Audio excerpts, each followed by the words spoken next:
The broadcast is now starting. All attendees are in listen-only mode.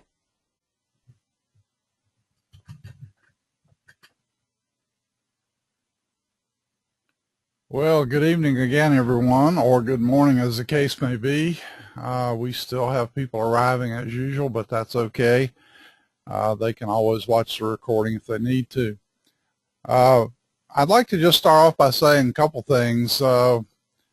It just is really amazing at the list of people that are attending these programs. I have people in the Raleigh area. I have people in Iowa. Russ is up in Minnesota. Let's see.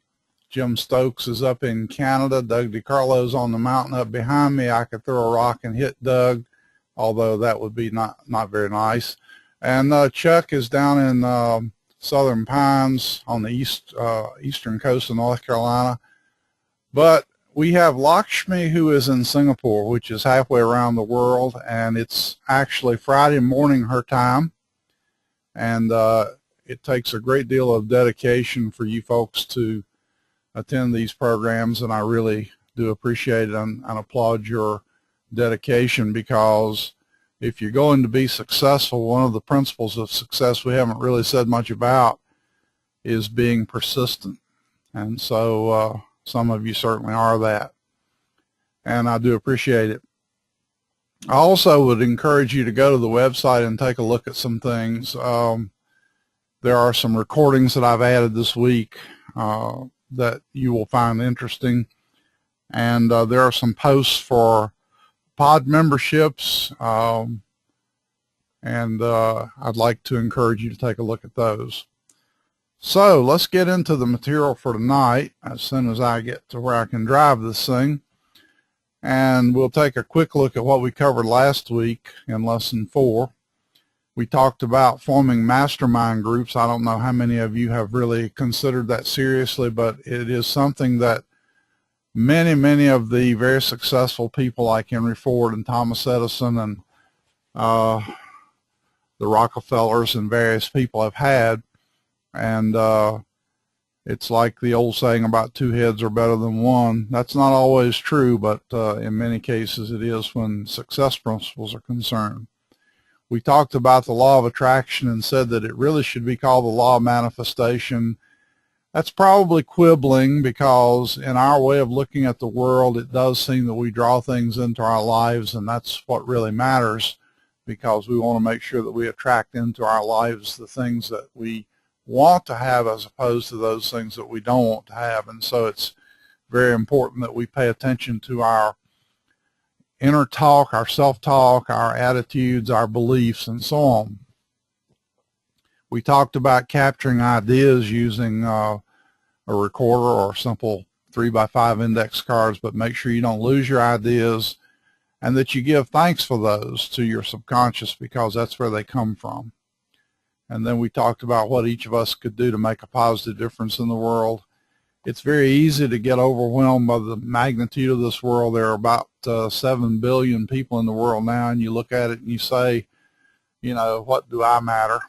And I've had the experience of flying around the world, not in one pass obviously, but I've been around the world twice in a complete circle, and I've looked down in the middle of the night from a 747 and seen the deserts in Saudi Arabia and seen little campfires and what I took to be little cities or oases or something, and you marvel at the magnitude of the thing and think how insignificant you seem to be. But it isn't true. One person can make a huge difference. If you don't believe that, just think about Edison creating the light bulb originally, and the Wright brothers finding the way to create the airplane.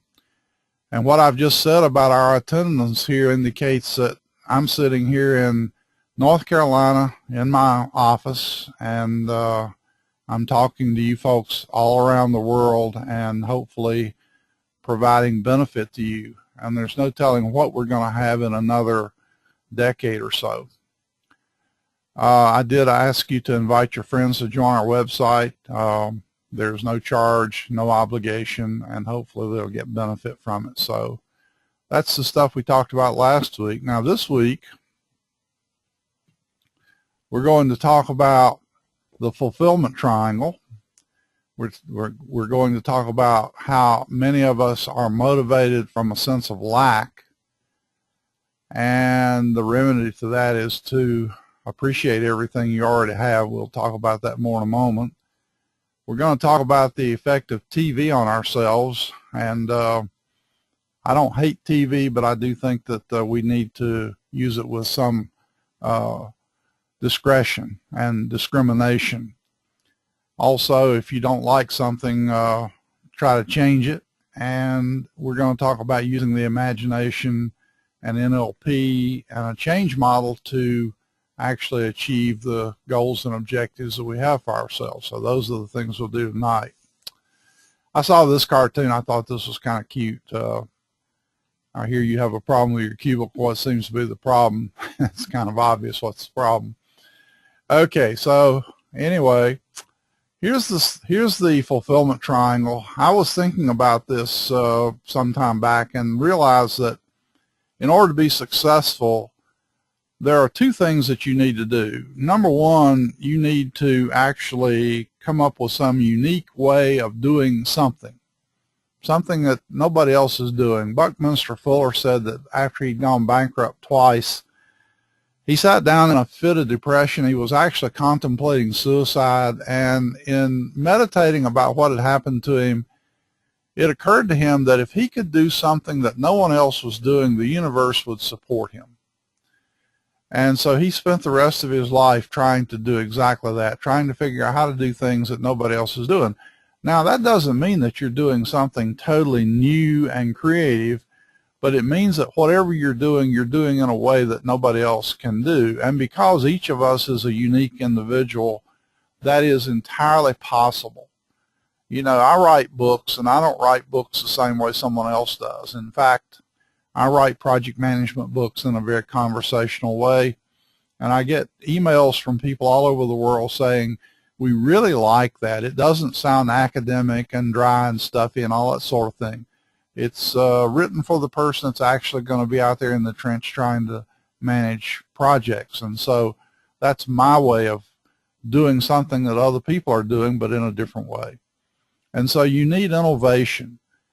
But you know, years ago when I was first getting started in the training business, I had a partner, and he and I were both very good idea people. I mean, we could sit around and we could come up with some of the neatest ideas you ever thought of. Unfortunately, neither one of us were great at doing, and so a lot of those ideas just died.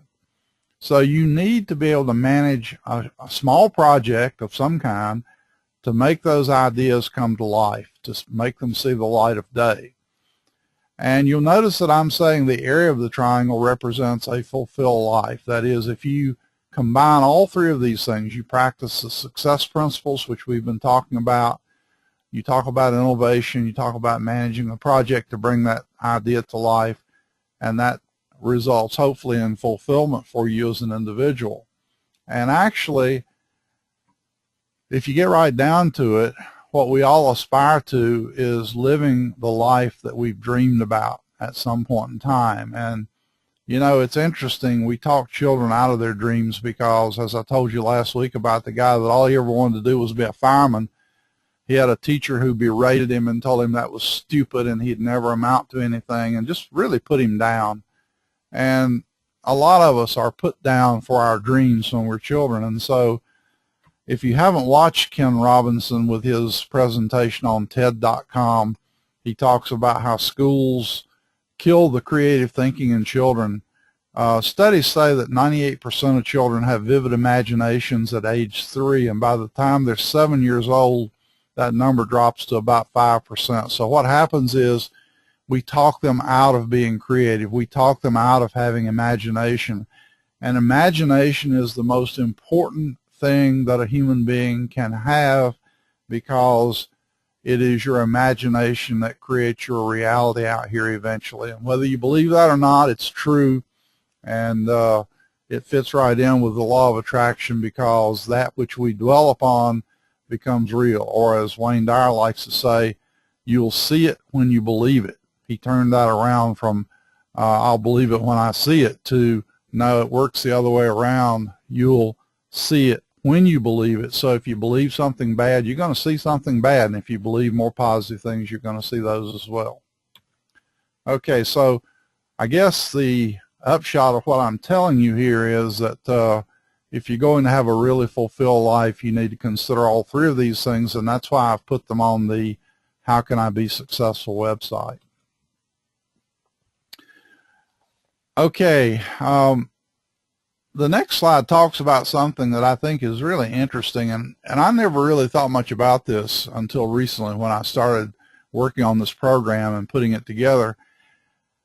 People are motivated in many cases by what seems to be a sense of lack. That is, they're motivated to get things that are missing from their lives, and they do that rather than being motivated by a life of just expressing themselves.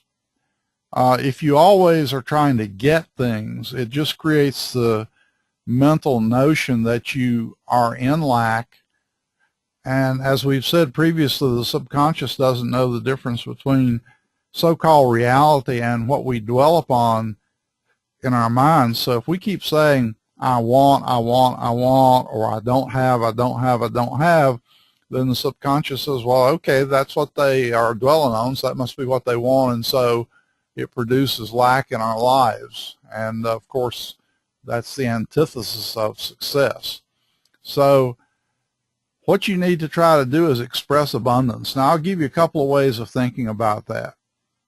I don't mean to put any kind of a religious bias on my presentation, but I was raised in a Christian tradition, and there is a story about Jesus who said that there was a widow who came into the synagogue one day, and she put a very small coin into the collection box, and Jesus said that the widow's mite was a greater gift than that came from the wealthy people, because she could ill afford to give a little token coin like that. So, but she was expressing gratitude for what little bit she did have, and in a way she was expressing abundance, because she was expressing, I have and therefore I can give, rather than I have not and therefore I'm going to withhold.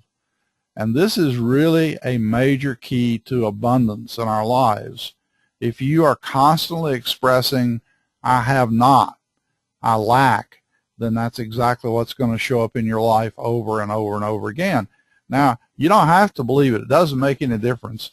You don't need to believe in the law of gravity, but if you jump out of an airplane, you're going to hit the ground pretty hard, because gravity is going to work whether you believe in it or not, and this law will also work whether you believe in it or not. So we need to condition ourselves to express I have rather than I have not.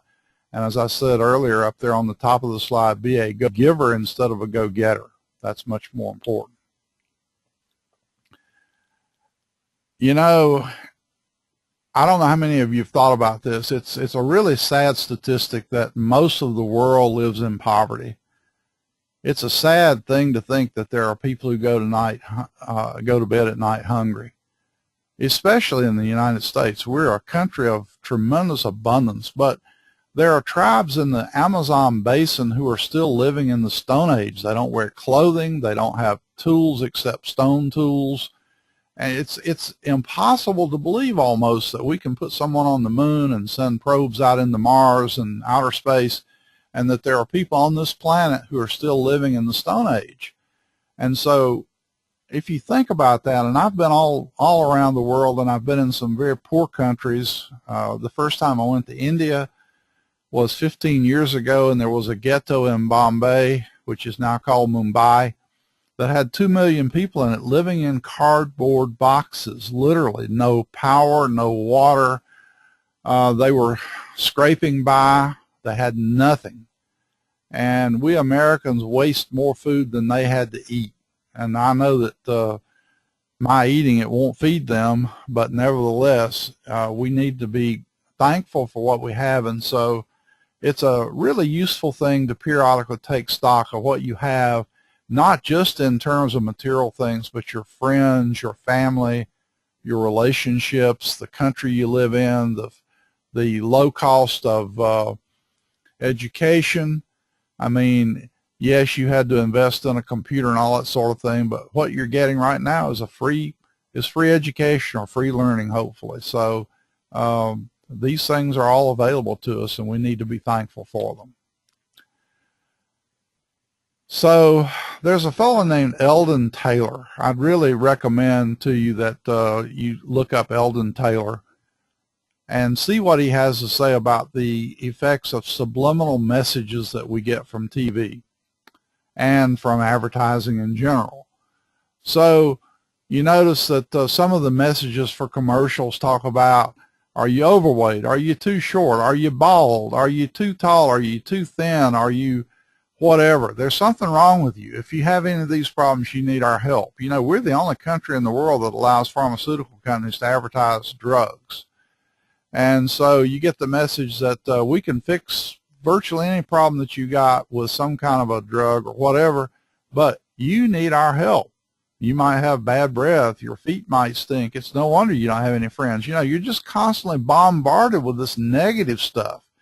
And of course, the news media don't talk too much about positive news. They talk about all the negative stuff that's going on in the world. And you know, you get up in the morning and you watch a few minutes of that, and by the time you get to work, you've been in a bad traffic situation, and you've heard all that bad stuff, and you want to kill somebody by the time you get to work. And then you go home at night and you have a dinner, and you might have fast food because you were too busy working to prepare a proper meal, and then you watch a little television, mindless stuff, news stuff, and you go to bed with all this stuff on your mind. No wonder when you wake up the next morning, you're not in a positive mood. Turn it off. It's no wonder you look in the mirror in the morning and you don't like what you see. Now, the problem is getting angry at the mirror is not going to fix your problems. You have to turn off the TV instead. And it's like the I guess it was Snow White, not Snow White, Cinderella, where her wicked stepmother, would look in the mirror and say, mirror, mirror on the wall, who's the fairest of them all? And the mirror would say Snow White, and the mother would get really pissed about that because she wanted the mirror to say she was the fairest in the land, and that's not what the mirror was telling her. So she's angry at the mirror, but the mirror only reflects back what is in front of it. And so if you don't like what you're seeing, you have to do something to change what's in front of the mirror, not get angry at the mirror. You know, it's funny, though. It really is funny. I heard about a company some years ago that decided that they needed to improve quality, and so they started measuring the quality that they were producing in their product, and it wasn't good. You know, they didn't like the numbers, and so they said, quit measuring it. That's the ostrich approach to solving problems. Just stick your head in the sand and pretend the problems don't exist.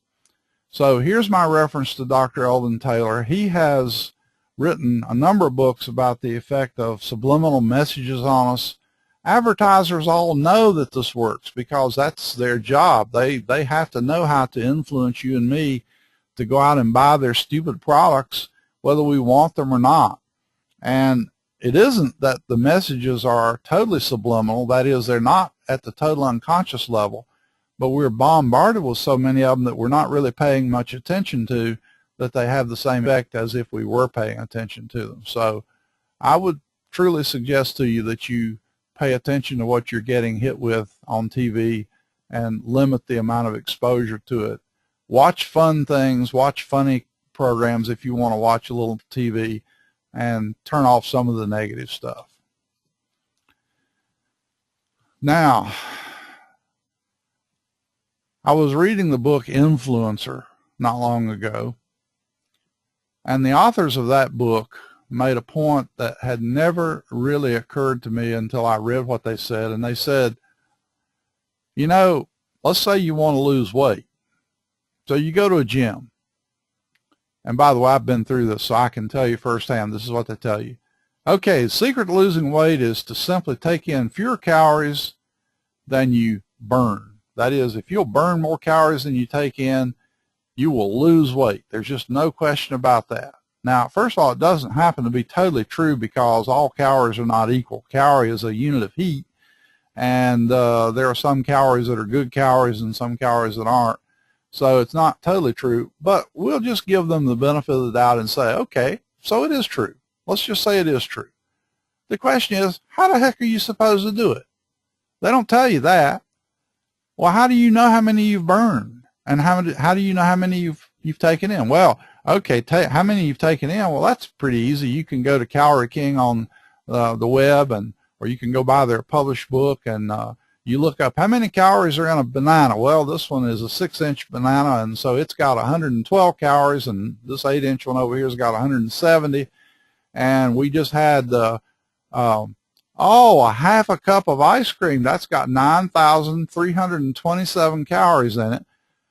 It's amazing. You know, they say the serving size has got this many calories in it, and if you look at the serving size, it's so small, no human being in their right mind would even bother to eat a half a cup of ice cream.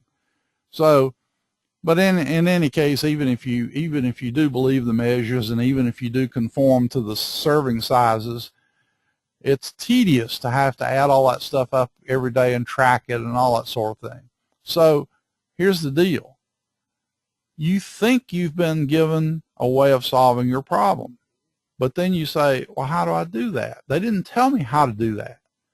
If you will get over your anger, you'll have a better relationship with your significant other. Well, okay, how the hell do I get over my anger? That just makes me more angry. You know, so all these so-called solutions just amount to advice that's really hollow. So one of the things that I'm going to try to do in this program as we go through it is to help you to find ways to change yourself, because there's a basic premise: if you always do what you've always done, you'll always get what you've always got. And so something has to change, and I'm going to tell you, it ain't going to be the outside world. If you want something different in your life, you're going to have to make those changes inside yourself. And as Wayne Dyer says, you'll see it when you believe it. Or another way to say that is, you will see it when you become a different person. And so one of the techniques that we talked about is to, if you really want to correct something about yourself, practice imagining yourself being the person that you want to be. Now, I'm serious. You have to do this. Wayne Dyer, in one of his audio programs, tells about encountering a young man in the shopping center one day who recognized him, and this young fellow comes up to him, and he had a very, very profound stutter. He stammered, and Dr. Dyer, can you help me? And Dr. Dyer said, well, let me ask you a question. He said, I think I can help you, but he said, can you imagine being without the stammer that you have? And the poor fellow said, well, no. And Dr. Dyer said, then I can't help you, and turned and started to walk away. And the young fellow was totally exasperated. You know, come back, you know. And Dr. Dyer said, look, I just wanted to impress upon you, until you can actually imagine being without the stammer, it won't happen. This is a basic principle in all psychology, that until you can see yourself being a certain way, you cannot be that way. Your mind keeps telling you, this is how I am. In other words, your self-concept is the most important thing in your life. How you see yourself in the world, and how you see the world in relationship to you, because it is a self-fulfilling prophecy. We get exactly what we expect from the world. So the first thing you have to do, and maybe you can't imagine yourself fully there. This is important. Don't try to eat the elephant in one bite. And we're going to see more about this in a moment. Imagine that you don't stammer as much, so the frequency of your stammering decreases. In other words, make small changes. Now, let me tell you, I think I told you earlier, I quit smoking after 15 years of smoking, and I was up to 2 packs a day of cigarettes. And I tried to quit cold turkey. In fact, I quit cold turkey twice. Used to be a comedian who said, I know he can quit drinking, even though he says he can't, because I've done it 1,000 times. he quit drinking every night when he went to bed. Got up the next day and started all over again. So he'd quit every night, so he knew it could be done. Well, the problem is when you tell yourself you're going to quit smoking or you're going to go on a diet, you're not going to eat that piece of chocolate candy. In fact, I'm not even going to allow chocolate candy in my house because I know if it's in my house, I'm going to give in to it and I'm going to eat it. And I don't want to do that, so I'm not going to allow it in the house. So you kids take that chocolate outside and bury it somewhere. Next thing you know, you're out there digging it up. Because when you tell your mind that you can't have something, it rebels. And it says, I got to have a cigarette. I got to have that chocolate candy. I got to have something to eat. I'm about to starve slam to death, you know. And so I tapered down. As I told you earlier, I said, okay, I won't smoke right now. I'll smoke 15 minutes from now. So I delay 15 minutes. After a while, I get used to that. Then I delay 30 minutes, and then 45, and then an hour. And by the end of several weeks, you're down to where you're only smoking 3 or 4 cigarettes a day, and you say, well, at least I said, okay, that's it. I don't need these things anymore, and I haven't touched one since. So don't try to eat the elephant in one bite. Eat it a little bite at a time. So make small changes and reward yourself, not by going out and eating a pint of ice cream, but reward yourself for your success. Now, the other part of the puzzle or the equation is consciously act as if you are the person you want to be.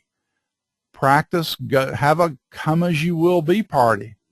Or as far as your day-to-day life is concerned, just act as if you're already a wealthy person. Act as if you're a person who is successful. Act as if you're a person who's kind and generous, or whatever the trait is that you'd like to see show up in your life. Act as if it's true. Because again, your subconscious can't tell the difference between your imagination and reality. Now, if you do these two things in combination, these will help you change faster than any method that I know of. These have been demonstrated to be true by thousands and thousands of people in this world. So these are two techniques. Now, that's not the end of it. There are more, because some people find that they have difficulty with this. So let's see what else we can do.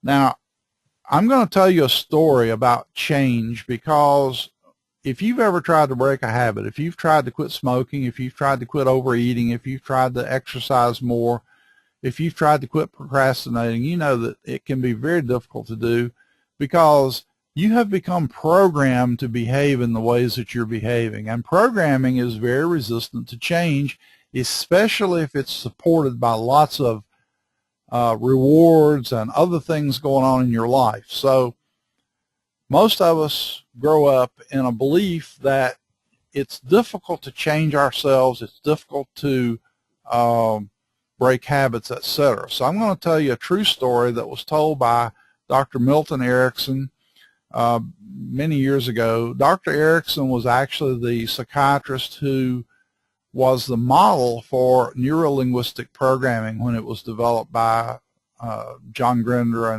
and Richard Bandler. They knew Dr. Erickson, and they went and they observed how he did therapy, and he was an incredible therapist. He's been gone now for a number of years, but he was an incredible therapist who got changes in people that you just would almost think are magic. And so Bandler and Grinder's first 2 books were called The Structure of Magic. It was so impressive to watch Erickson work that it was almost like magic. Now, Erickson taught by telling stories. And one of the stories that he told was about a fellow named Joe. And this is a true story now. This is not a fabrication. So here's the story about Joe. When Joe was 12 years old, his parents had him committed to what we called back in the old days a reformatory school. And actually it was a prison for children. That's essentially what it amounts to. It was a reform school. We're going to try to reform this kid. And the reason was children who had gotten into trouble, maybe they committed crimes, maybe they were incorrigible, they were just pushed off into these schools, and they didn't really do a heck of a lot to reform them or rehabilitate them. They just kept them there until they were 21, And just to give you an idea of why Joe's parents had him put in the school, it turns out that Joe was a large kid for his age, and he just delighted in picking on other kids his age, most of whom were smaller and less strong than he was, and he'd beat them up, and they'd go complain to Joe's parents that, hey, your kid's beating up my kid, can't you make him stop? And the answer was no, we don't seem to be able to do much with him. Well, that would have been bad enough, but Joe did some pretty bizarre things. He, excuse me, he would pour kerosene on a dog or cat and set it on fire, and he thought that was fun. That's, just sadistic as heck, but he thought that was fun. And he stabbed his father's cow with a pitchfork and nearly killed it. He set the barn on fire. I mean, the boy was just in trouble all the time doing something, and his parents just finally said, we don't know what to do with him, so maybe the reform school can do something with him, and that's what they did. Well, he stayed in the reform school till he was 21, I believe, and when he turned 21, they had to let him out. That was the legal age for an adult back then. It'd probably be 18 today, but back then I think it was 21. In any case, they let him out, and he's only out for a very short period of time, and he commits a felony, and they put him in prison. And when they're in prison, they take them out to the quadrangle periodically and let them play basketball or exercise or whatnot. And they do this with all but the most violent criminals. Well, as soon as they take Joe out into the quadrangle, he gets into a fight with some of the other prisoners, and so as punishment, they put him in solitary confinement. And they might do that for a week initially, and then 2 weeks, and then a month, and all that sort of thing. And I don't know how many of you know this, but solitary confinement is one of the most punitive things that you can do to a human being. Human beings just wither when they're put in solitary confinement. They have no interfacing with other people. And usually it's punitive. And as a matter of fact, this is what they do to war prisoners, the prisoners of war. They put them in solitary so they can't interact with their peers and so on. And they brainwash them and things of that nature. So usually if you put a person in solitary for 30 days, when you let him out, he conforms to whatever the rules are and tries to behave himself and all that sort of thing. Well, Joe gets out of solitary and he gets in another fight. They put him back in. Now, if they leave you down there very long, your muscles will just totally atrophy. So you have to bring those people out periodically and let them walk around a bit, and exercise. And every time they do that, Joe'd get in a fight. So they started exercising him at night when there was nobody else out in the quadrangle, and then he'd beat up the guards. And they'd increase his solitary confinement even more. And so it turns out he spent most of about a 3-year prison term down in the dungeon, as they called it. So he gets out. He goes back to his hometown. He commits another felony. He gets caught. He gets convicted, and they send him back to prison. And long story short, he spends another prison term in the dungeon in solitary confinement. Now let's pause for just a moment, and let's just ask ourselves, if you were a prison psychologist, or even if you were asking yourself, what do you think a prison psychologist would say about this, you pretty well know the answer. They would say, this guy's incorrigible. His recidivism rate's going to be 100%. He's going to be in and out of prison for the rest of his life until he finally kills somebody and we have to execute his butt. And then that'll take care of him. But he's never going to change. There's no hope for this guy. He's just hopeless. He's unchangeable. And I can promise you that is about what every prison psychologist would have said back then. Well, so now I have to also remind you this is a true story, because it starts to get interesting at this point. So Joe gets out after his second prison term, and he goes home, back to his hometown. Well, by this point in time, his parents have both passed away. The farm has been sold to pay off the mortgage, and there's nothing left for Joe. He winds up in this hometown with nothing but the clothes on his back and a few dollars that they gave him when they let him out of prison. And he just spends the first few days just kind of loafing around trying to figure out what he's going to do, except that he's not quite in that situation, because it's interesting that some money has disappeared from a cash register in town, and a motorboat motor has suddenly been removed from one of the boats. And in a small farm town, everybody knows what's going on, and so they know Joe just arrived and this has just now happened, and so correlation may not prove causality, but it sure is a good indication. And so everybody figures, well, he did it. We're just going to have to catch him with the goods. Well, he's sitting on a bench on the sidewalk in this small town, just loafing. And he looks up, and down the sidewalk comes this young woman whose name was Edie. And Edie was a very attractive young woman, and she was unmarried. And Big Joe gets up and just steps out in front of her on the sidewalk and blocks her path. And she stops and looks up at him, and he says, hey, he said, I'm Joe. He said, do you want to go to the dance at the barn dance Friday night and dance with me? And she says, well, if you're a gentleman, I will. And he said, okay. He said, I'll see you Friday night. And he steps aside and lets her go about her business. Well, Friday night he goes to the barn dance, and she shows up, and he asks her to dance, and she does. And over the course of the evening, she dances with Joe almost every dance. I mean, it's incredible. And at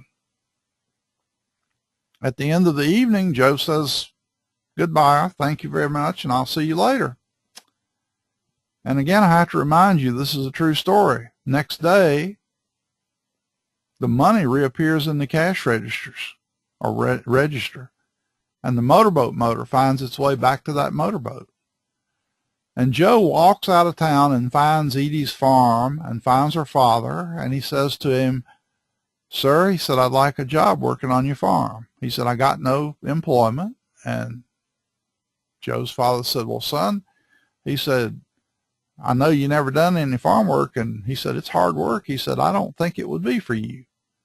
And Joe said, well, sir, he said, I sure would like to try it. And her dad said, you know, this is a dairy farm, son. He said, you got to get up early and work in the fields and got to be there to milk the cows and all that sort of thing. He said, it's really hard work. And Joe said, that's okay, I'll try it. And he said, you know, I got no place for you to stay except out here in the barn. Said, I can't pay you but $15 a month. And Joe said, well, sir, that's fine. He said, I'd be glad to do that. And I guess her father figured, you know, he won't last 3 days. We'll just have to let him see the hard way what it's like. And so he said, well, I'll give you a try. And so he did. Well, it turns out Joe is probably one of the best farmhands anywhere in that area. I mean, he works hard. He's dedicated. He's cooperative.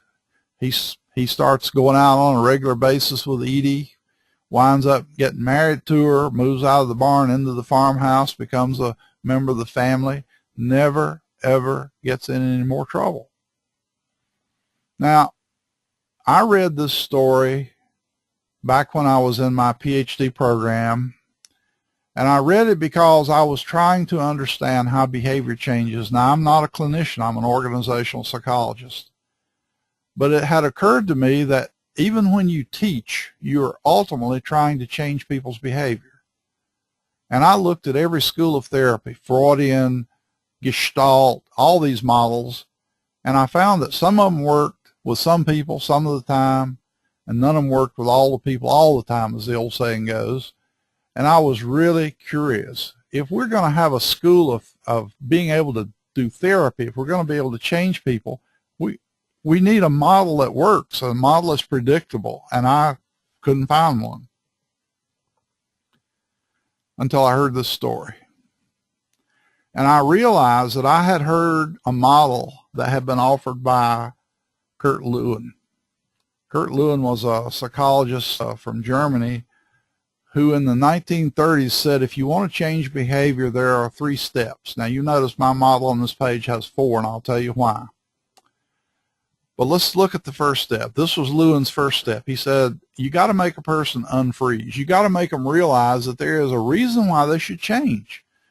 Now, this is not as easy as it sounds. If you ever confront someone who has unacceptable behavior, the first thing they tell you is they're okay, that there's nothing wrong with them. They don't need to change. They go into what I call denial stage.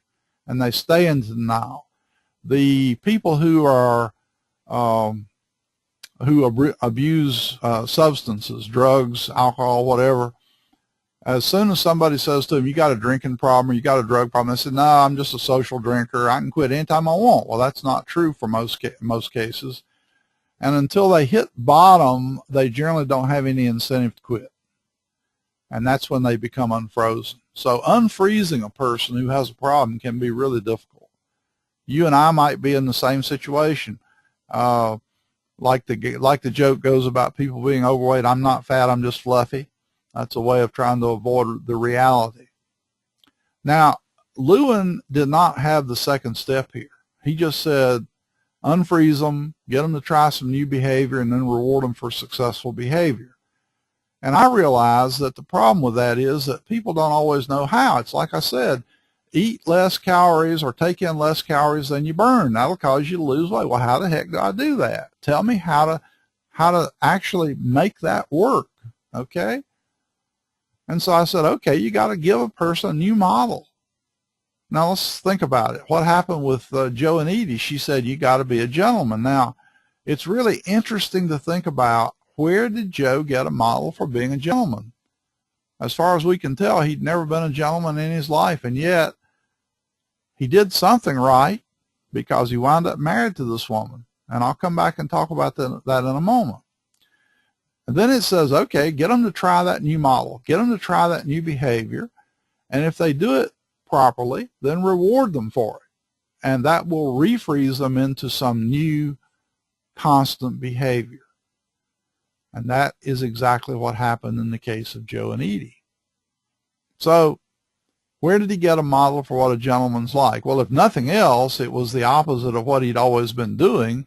But my guess is that he had a model that he had picked up from other adults in his childhood, and it might never be something that he had done very well, but he certainly knew what a gentleman was supposed to be like. And then she got him to behave in an acceptable way, and he got rewarded for it. Now, there's something extremely, extremely subtle here. You have to really think about this, how he got rewarded. And ostensibly, he got rewarded because he got to spend time with Edie. And if you just stick with the dance, don't think about outside the dance, but just stick with the dance. You say, well, yeah, he got to dance with her. But there's something really subtle going on. Just imagine yourself, just picture yourself being at this barn dance. And you know how barn dances or dances go. There's a bunch of people who are called wallflowers who are sitting around the perimeter of the dance floor, and they're not dancing, but they're envying the people that are up there dancing, and especially the guys who are looking at Edie and thinking, boy, she's a pretty woman, and doesn't she know who this guy is? Doesn't she know he's just a common criminal?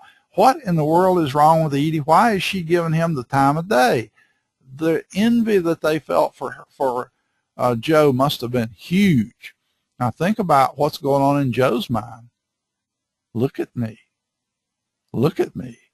And think what he's doing. He is outdoing these other guys who are his competition, if you will. Now, if you really get right down to it, isn't he doing at the dance exactly what he has been doing all his life? Think about what he's really been doing with his behavior all his life. He's been trying to prove that he's a bigger man than anybody else. I can beat the heck out of anybody that comes my way. I can beat up the guards. I can beat up the other prisoners. I'm the man. I can do this, you know?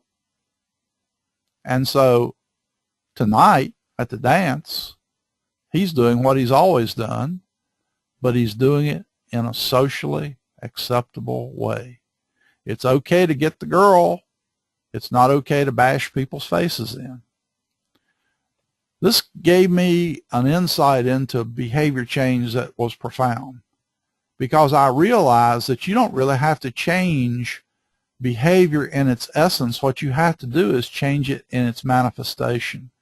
You have to change the way it's expressed so that it gets a positive outcome instead of a negative outcome. It's okay in our society to prove yourself worthy by being good at what you do, by succeeding by achieving all those kinds of things. That's a socially acceptable way.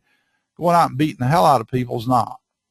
And so if you can get a person to change the way they express their desire for power, for achievement, for whatever, get them to express it in a way that gets positive outcomes instead of negatives, you have the best of all possible worlds.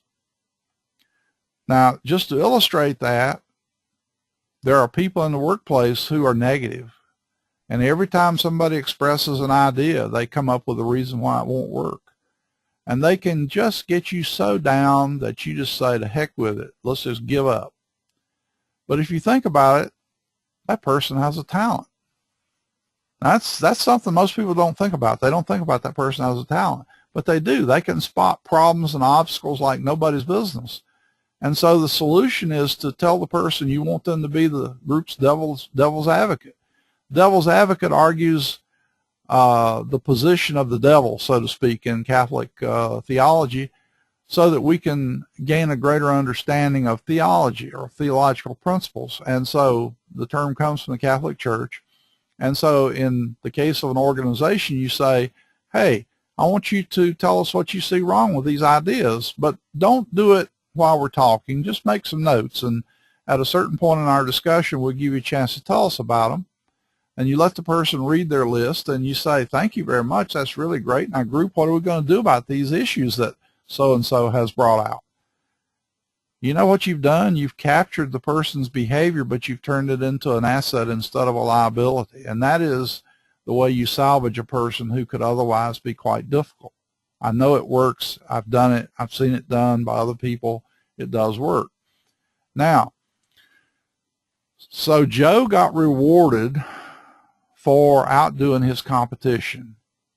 Now, if you extend this into the future over the course of time, I feel very certain that Edie had to shape Joe's behavior. I cannot believe that he was a full-fledged gentleman overnight. And so over time, Edie probably had to say to Joe, a gentleman wouldn't do that. And, you know, he probably felt a little burned by that or a little hurt by it, but over time he learned. So this illustrates something else. Don't eat the elephant in one bite. Take small steps. And I really love the expression, plan small wins. Successive approximations, little baby steps that get Joe to where you want him to be. Don't ever try to force somebody to move from where they are to where you want them to be if that move is such a large step that it seems impossible to them. Instead, just set a goal to lose 2 pounds this week instead of trying to lose 50 pounds. That's a lot more palatable.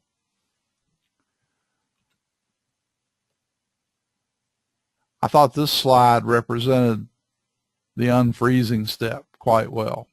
You got to get people down to where they feel vulnerable and ready to change. Okay, so you've had two things here. You've had the imagination and act as if, and then you've had the model for how to change behavior where you unfreeze, give the person a new model, get them to try some new behavior, and then reward them. Here's another technique from NLP, and neuro-linguistic programming, by the way, and this is another interesting idea. I've seen this used with children quite successfully, and I've used it on myself a few times, and it does work. If you're stuck for a solution to a problem, ask yourself, if you had a friend who had that same problem and they came to you for advice, what advice would you give them? You know, it's amazing. We can always tell other people how to solve their problems because it's not our problem. And the thing that happens here is you call that dissociation. When you can dissociate yourself from the problem, you can often see a solution. So if you're a procrastinator and you're trying to break that, and somebody that you know is a procrastinator and you were trying to give them advice, what advice would you give them? Well, whatever that advice is, try it yourself and see if it works. It's really amazing how you can use this with children. You can say, well, son, if you had a problem, if you had a friend that had a problem like that, and your friend asks you, well, I don't know what to do. What should I do? And you were to give him advice, what would you tell him? Well, I'd tell him this. Okay, do you think that might work for you? Could you try that? It's amazing. It does work. So be your own consultant, be your own advisor, be your own shrink, if you want to call it that, because this technique of dissociation can work and will work. This next one is a really important one, because one of the things that we think keeps us stuck is our past. We say, oh, I had an unhappy childhood. My parents were divorced. They didn't love me. Nobody cared about me. They beat me up all the time. And therefore, I'm not responsible. Bull feathers. I used to have friends up in Virginia who had a daughter who had been adopted. And when she got out of high school, she just turned into a wreck and got herself in all kinds of trouble. And to this day, she still blames being adopted on all her problems. Nonsense. You know, nobody loved me. My mother gave me up for adoption. It's terrible. Now, I know some of you might be adopted out there, and if you've been living this kind of life, Steve Jobs said he was adopted, you know, and he said it came to him one day that, damn, I was chosen. Birth children aren't chosen. They pop out, for God's sake. You know, I was chosen. These people chose me because they wanted me. And it made all the difference in the world to him. And so let go of the past.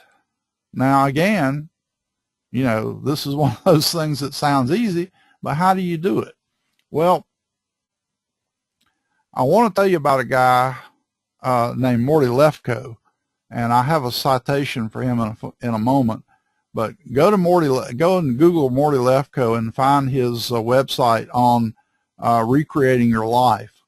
And he has a way of changing these old beliefs about what took place in our childhood. And I'll come back and tell you a little bit more about that in just a moment. But I wanted to show you this slide. There's a basic principle that comes from NLP, that you have within yourself all the resources that you need to be whatever you choose to be. And all you need to do is learn to draw on them. And you can't do that by running away from your problems. They're only going to pursue you if you do. And so, as this guy says, I actually got this years ago from a Charlie Brown cartoon, a Peanuts cartoon. He said, no problem is so big or so difficult that it can't be run away from. And so this scientist is obviously trying to figure out what to do with this monster here. Maybe he's turned into a monster, I don't know, but he's certainly not going to solve it by running away from it. So this other cartoon that I found, don't do this one either. Don't throw the computer out the window to solve your problem. That's not going to help you. You have to confront your problems and deal with them.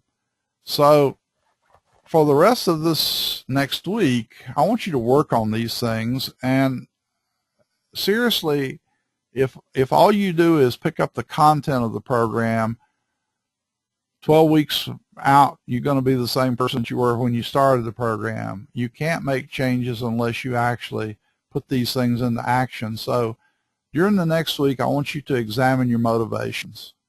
Think about why you're doing what you're doing. Is it because you're motivated by a sense of lack, or are you motivated by a sense of purpose? In other words, I know this sounds kind of hokey, but if you're motivated to try to change the world, to try to improve the world, that's a sense of purpose. If you're motivated to try to make more money to pay your bills and buy a new car, that's a sense of lack.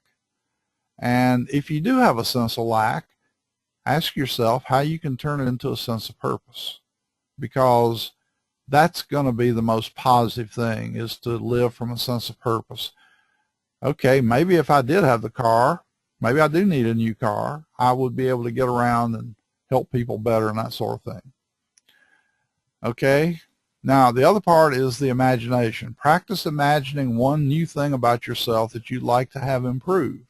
Don't try to change your whole person.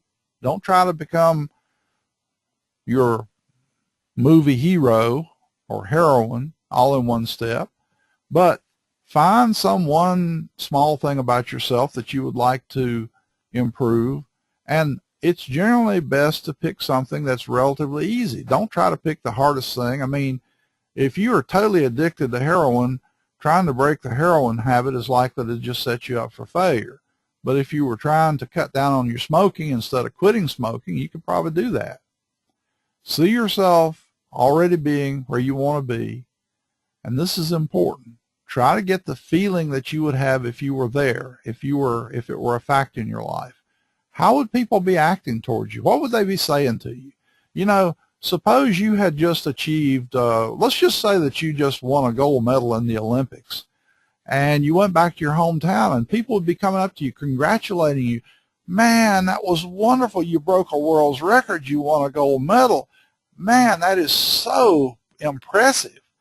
You know, and think how you'd feel with all those people coming up and congratulating you like that. That's what you want. You want to get into the feeling of the thing being accomplished, because the feeling sends a strong message to your subconscious that this is truly, truly important to you. Okay? And here's Morty Lefko's site. This is not on your slide. I added this just before I started the program tonight. www.recreateyourlife.com. Now here's the reason I'm telling you about this one. Everybody says, and I've told you this, you got to get rid of limiting beliefs. So if you believe that you aren't able to do something, if you believe that you aren't able to quit stammering, if you believe that you aren't able to make more money, if you aren't going to be able to do this or that or the other, that's a limiting belief. And you have to get rid of those limiting beliefs, and you have to replace that with a, I think I can. When I was a kid, we had this little engine that could, I think I can, I think I can. I don't know if kids have those stories anymore, but the moral to the story was you got to have the positive belief that you can do it. My mother used to say to me, I can't, never did do anything. I can't, never did do anything. You got to say, I can, I can, I can, and keep saying to yourself, you can. And better yet, I already am what I want to be. I already am what I want to be. Wayne Dyer likes to talk about this as the I am principle, that I am already what I want to be. And if you do that long enough, and as I said, I used to go to sleep at night dreaming about what I wanted to be, and it works.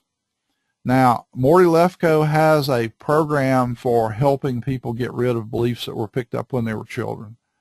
You know, there's no such thing as objective reality.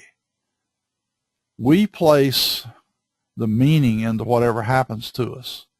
So let's just say that one day you came home from school and you did something. You spilt the milk at the kitchen table, and your dad just yelled at you and berated you, and you just felt absolutely awful.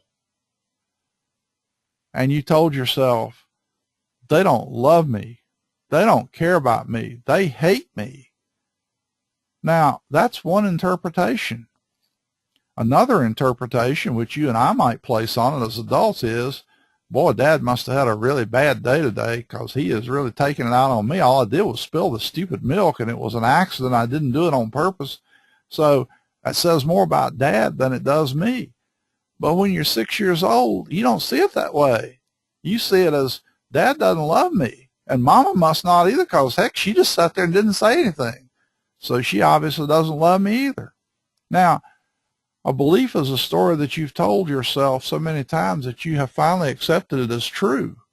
So if you keep telling yourself these stories every time you get on the bad side of Dad, you grow up thinking, I'm not lovable. Nobody loves me. Nobody. That's an absolute nobody. Test that. Test that. Do you have people that care about you?